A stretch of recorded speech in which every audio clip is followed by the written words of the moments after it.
Sebenarnya kayaknya kami itu dalam arti gue sama manajer gue kita gabung di kita company kita namanya di daerah manajemen, gue sama Nida namanya. Kita tuh yang datang ke Findes 2023 awal kan kita ngobrol sama Putri, kita ngobrol gara-gara waktu itu ada masanya Iqbal Ramadan tuh sering banget keliling Indonesia buat berkaraoke sama Omeo.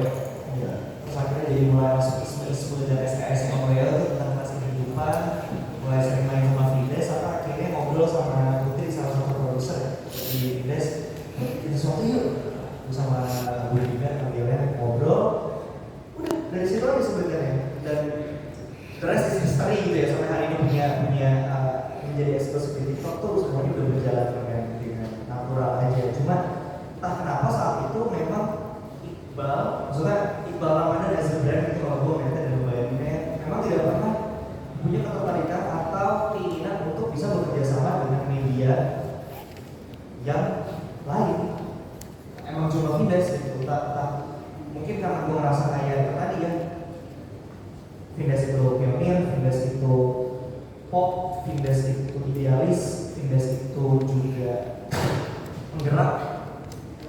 Jadi hal itu ini yang bikin gue sama Budi ngerasa kayak ini kayak punya semangat yang sama nih, visi yang sama nih, dan untuk bikin yang baru dan menciptakan sesuatu yang akhirnya awalnya dia suka apa sih, tapi itu juga bisa orang. Jadi hal itu bikin kami ngerasa cocok untuk akhirnya bisa sama Findes sampai hari ini. Jadi namanya dikit, bukan menawari atau ditawari, tapi kita bareng-bareng dari awal. Gitu. Terima kasih. Ada lagi mungkin dari sebelah sini? Oke, kakak. Boleh. Boleh silakan. Halo, selamat sore semuanya. Sore. Aku Nisa, mau tanya sama Iqbal dan Kak Awan. Tadi kan Iqbal bicara kalau Findes itu selalu menerima dan memfasilitasi dengan tangan terbuka. Lalu apakah ada kesulitan lain di balik layar yang mungkin Iqbal ngerasain sendiri kayak susah banget ya meranin ini, atau gimana gitu yang menurut Iqbal sulit, apakah ada? Dan untuk Kak Awan,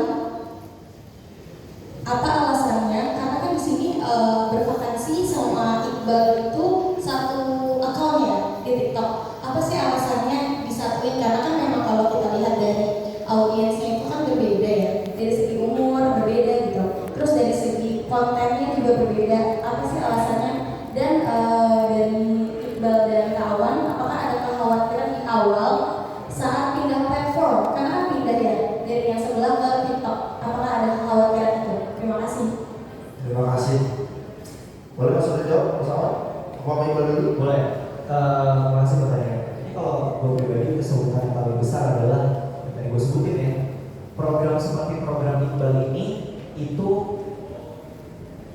so far ya, sepengetahuan kami itu belum pernah dibuat sebelumnya.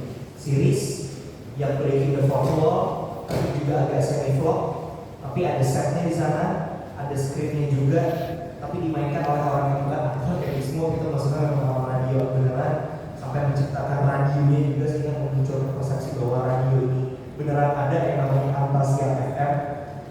Hal ini tuh menjadi sulit ketika harus misalnya meyakinkan orang-orang termasuk lain gitu tadinya ya, untuk ini ada nih program kayak gini gitu.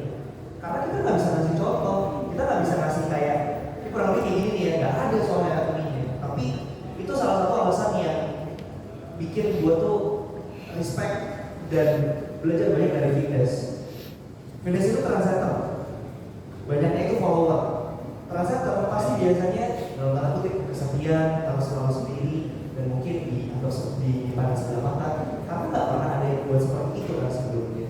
Dia kayak ini apa sih gitu, apa gitu. Tapi Findes selalu meyakinkan gue, selalu meyakinkan kami, pun sebaliknya bahwa ini pasti bisa works nih, maksudnya ini pasti akan ada bisa ketemu sama penonton yang nggak cuma banyak tapi juga penonton yang tepat gitu. Dan dengan akhirnya program ini bisa diterima dan dieksklusifkan di TikTok, kami ngerasa ini adalah kesempatan yang luar biasa, privilege banget untuk akhirnya kita bisa bertemu dengan para penonton program Iqbal, bukan hanya mereka yang banyak tapi juga mereka yang tepat gitu.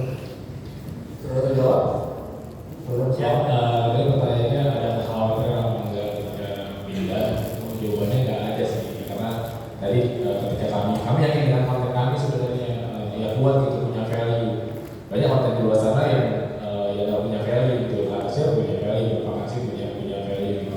Kalau ngomongin tadi balik lagi bervakansi, ya kan mostly konten travel ya mungkin pakai handphone, walaupun handphone udah bagus ya, tapi ya kami benar pakai kamera profesional, jadi kan lebih bagus gitu. Terlihat sama yang dari Mbak bilang terkait ya visual juga sangat penting gitu. Terus tadi menarik banget pertanyaannya, kenapa sih nggak bervakansi sama Iqbal atau di fitness TikTok itu kan banyak konten yang lain, kenapa sih nggak dipisahin gitu?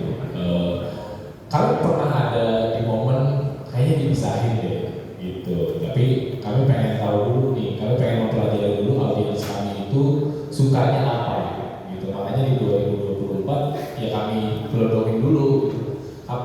Fitness itu 2023-2024 lah mulai banget TikTok, bisa dibilang 2024 kami ada tim yang dedicated buat bikin konten di TikTok gitu. Dari situ ya nanti sudah kelihatan hasilnya, baru mungkin di 2025 bisa tuh ada kaji lebih lanjutnya. Tapi kalau bisa dibilang dari learningnya sama apa yang kami lakukan di 6 bulan terakhir ini, so far sih